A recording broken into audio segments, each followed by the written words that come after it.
नमस्कार दोस्तों, आज मैं आपके साथ आयुर्वेदिक कुकिंग के बारे में बात करूंगी। तो आयुर्वेदिक कुकिंग क्या है? क्या वो टेस्टलेस, ऑर्डरलेस और देखने में भी नहीं अच्छा ऐसा खाना है? बिल्कुल नहीं। आयुर्वेदिक खाना किसे कहते हैं और आयुर्वेदिक खाना कैसा होता है और कैसे पकाया जाता है, उसी के बारे में मैं आपसे बात करूंगी। तो सबसे पहले मैं बोलूँगी कि आयुर्वेद में लिखा है कि वीर्य प्रधान औषधम रस प्रधान आहारम। तो वीर्य प्रधान औषधम की बात हम नहीं करेंगे। रस प्रधान तो आप सब जानते हैं, प्रधान का मतलब जो इम्पोर्टेंट है वो, रस का मतलब होता है टेस्ट। तो आयुर्वेदिक खाना वास्तव में ऐसा होता है कि जो कि बहुत ही ज़्यादा टेस्टी होता है, मतलब कि जिसमें टेस्ट ही मेन होता है। और उसमें भी लिखा है मनसा प्रियम, मतलब कि खाना ऐसा होना चाहिए जो बिल्कुल ही हमारे मन को पसंद आए या तो प्रिय लगे, उसी को बोलते हैं आयुर्वेदिक कुकिंग। वैसे भी आयुर्वेद में लिखा है प्रसन्न आत्मेंद्रिय मन स्वस्थ इति उच्यते। तो जहाँ पे हमारा आत्मा, इंद्रिय, मन तीनों ही स्वस्थ होता है, तभी हम सही मायने में स्वस्थ कहलाते हैं। तो आज मैं बहुत उत्साहित हूँ आपको आयुर्वेदिक खाने के बारे में बताने के लिए। तो आयुर्वेदिक खाना वास्तव में हमारे और हमारे शरीर के बीच की एक बातचीत है। ये एक खूबसूरत चीज़ है। तो ये वास्तव में बात हमारे पाचन तंत्र के बारे में है। अगर तो हम खाना खाते हैं और वही खाने की वजह से हमें गैस, एसिडिटी, खट्टी डकार, इन्फ्लामेशन, कॉन्स्टिपेशन या तो डायरिया ऐसा कुछ हो जाता है, तो हम में से ये बात किसी को भी पसंद नहीं आएगी। तो बात वास्तव में ये है कि हम जो भी खाते हैं वो हमें सरलता से, बिना कोई मुश्किल से डाइजेस्ट हो जाए और नेक्स्ट डे उसका इजी एलिमिनेशन हो जाए। वो इजी एलिमिनेशन का मेरा मतलब है कि वो हमेशा एक ही टाइम पे होना चाहिए, जैसे कि आप घड़ी सेट कर रहे हो। तो जब भी आपका जो तंत्र है ऐसे चले, वैसे खाने को हम आयुर्वेदिक खाना बोलते हैं। तो उसमें आगे ये भी बात है कि जब भी हम कुछ खाते हैं तो वो हमें, अगर तो हमारी सिस्टम को ठीक नहीं है तो हम उसमें प्लस माइनस करके उसे एडजस्ट करते हैं, और एडजस्ट करके वो वहाँ आ जाएगा कि जो हमारी सिस्टम के लिए बिल्कुल ही परफेक्ट है। तो वैसे खाना जो बनाने की पद्धति है वही वास्तव में आयुर्वेदिक खाना कहलाता है। और जब भी हम खाना पकाते हैं या बनाते हैं तो हमारी सिस्टम इतनी मजबूत होनी चाहिए कि अगर तो कुछ दिन के लिए भी हम कुछ डिस्टरबेंस खाने में हो जाए तो उसे पचा ले। दूसरी जो आयुर्वेद में बात कही है वो है खाने के कॉम्बिनेशन के बारे में। हम जब भी खाना बनाते हैं तो जहाँ तक हो सके खाने का कॉम्बिनेशन ऐसा होना चाहिए कि ये तीनों दोषों को बैलेंस रखे। या तो फिर अगर तो हमारे बॉडी में कोई दोष उत्क्लेशित है तो हम अपने खाने में जो मसाले और द्रव्य घटक डालते हैं उसका कॉम्बिनेशन ऐसे चेंज करें कि हमारा जो तीनों दोष है वो फिर से बैलेंस हो जाए। और वास्तव में आयुर्वेद में विरुद्धाहार के बारे में भी बात किया है। तो जब भी हम खाना पकाते हैं तो कोई भी घटक द्रव्यों का ऐसा कॉम्बिनेशन न बनाए जो कि हमारे पाचन तंत्र के लिए पचाने में थोड़ा डिफ़िकल्ट हो। तो ये जो विरुद्धाहार है वो बहुत ही ज़्यादा लंबा विषय है। और जो आगे की एक बात है वो है खाना पकाने की विधि के बारे में। तो हमारा जो खाना पकाने की विधि है वो भी कहीं ना कहीं, और जो घटक द्रव्य है एक्चुअली वो सभी कुछ है।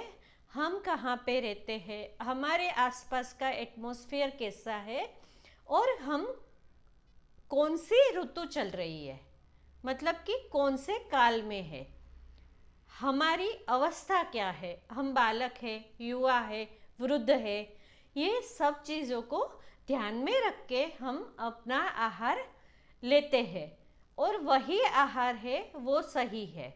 जैसे कि आप साउथ में जाओगे तो वो लोग ज़्यादातर पोर्च, बॉयल और स्टीम खाना खाते हैं। गुजरात और राजस्थान वाले ज़्यादातर सेक के खाना खाते हैं, भूंज के खाते हैं, घी और तेल का ज़्यादा उपयोग करते हैं। वहीं पे आप ठंडे प्रदेश में जाओगे तो वो लोग गरम मसालों के उपयोग ज़्यादा करते हैं। तो यही एक खाना पकाने की ब्यूटी है कि हम जब भी खाना पकाते हैं तो हम सबसे पहले ये बात भी ध्यान में रखते हैं कि हमारे आसपास का जो एटमॉस्फेयर है वो कैसा है, हमारी जो आसपास में अवेलेबिलिटी कैसी है, और हमारी वही भी कैसी है। आजकल एक और दूसरी बात चल रही है खाना पकाने के बारे में या तो खाने के बारे में, वो है प्राणिक फूड। तो प्राणिक शब्द का मतलब होता है संस्कृत में शक्ति या तो प्राण, जो हमारे शरीर में बह रहा है, या तो प्रकृति में वो प्राण स्वरूप जो चीज़ें हैं वैसा फूड लेने से हमारे शरीर में प्राण का प्रवाह है वो इजीली फ्लो होता है और हमारे शरीर को शक्ति मिलती है। तो ये प्राणिक फूड क्या है? जब भी हम सुपरमार्केट जाते हैं तो वहाँ बहुत सारे ऐसे खाद्य पदार्थ हैं जो कि ऑलरेडी प्रोसेस है, तो उसमें कोई प्राण नहीं है। जैसे कि मैं आपको बोलूँ कि आपके घर में गेहूं के या तो मूंग के दाने रखे हैं, वो 1 साल तक आप उसे भिगो के उगाने की कोशिश करो तो वो उग जाते हैं, उसमें प्राण है, उसमें जीवन है। तो ये जो फूड है वो प्राणिक फूड है। इसके अलावा जो ताज़ी सब्जियां हैं वो भी प्राणिक है। अगर तो आपने कभी ये एक्सपीरियंस किया है कि आप पेड़ से सीधा तोड़ के कोई फल खा ले या तो खेत से निकाल के कोई गाजर खा ले तुरंत ही धो के, तो आप बिल्कुल ही ये डिफरेंस पहचान सकते हो कि प्राणिक फूड है वो कैसा होता है और प्राणिक फूड क्या है। तो जहाँ तक हो सके जब भी हम खाना बनाए तो हमारे घटक द्रव्यों को ऐसे सिलेक्ट करें कि वो प्राण तत्वों से भरपूर हो। तो ये जब सब बातों का कॉम्बिनेशन है वही है आयुर्वेदिक खाना पकाने की विधि, जो कि हमारे पूर्वज, हमारी दादी नानी वो सब बहुत अच्छे से जानती थी। जहाँ तक मैं बात करती हूँ, आप जिसे बचपन से खाते आए हो या तो आपकी पीढ़ी दर पीढ़ी जो भी आहार चलता आ रहा है वही आपके बॉडी के लिए सही है। आप सभी जानते होंगे कि आपके घरों में बहुत पहले एक सिस्टम हुआ करती थी कि विंटर में, समर में और मॉनसून में अलग अलग तरीके का खाना बनता था, कॉम्बिनेशन भी अलग होता था।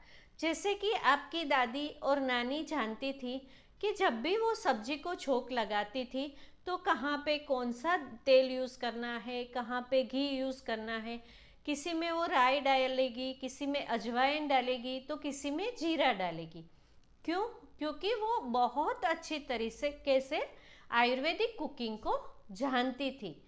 तो ये जो खाना पकाने की हमारी जो प्राचीन या तो परंपरागत जो विधि है उसी को हमारा जो गट है वो पहचानता है, या तो कहीं ना कहीं वो हमारे लिए सात्विक आहार है और वो हमारे बॉडी में टॉक्सिन्स को कम पैदा करता है और हमें स्वस्थ रखता है।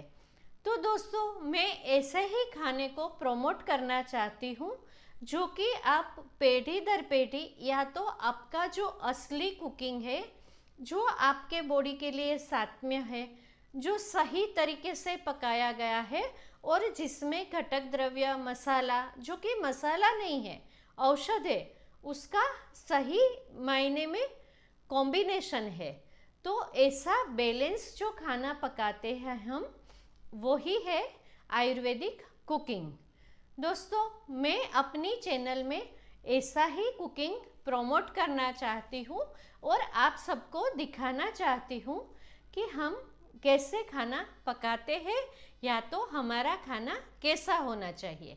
क्योंकि खाना एक डेस्टिनेशन नहीं है, इसके बारे में डाइट है, ये 6 महीना करना है, 1 साल करना है, ये सब अवधारणा है।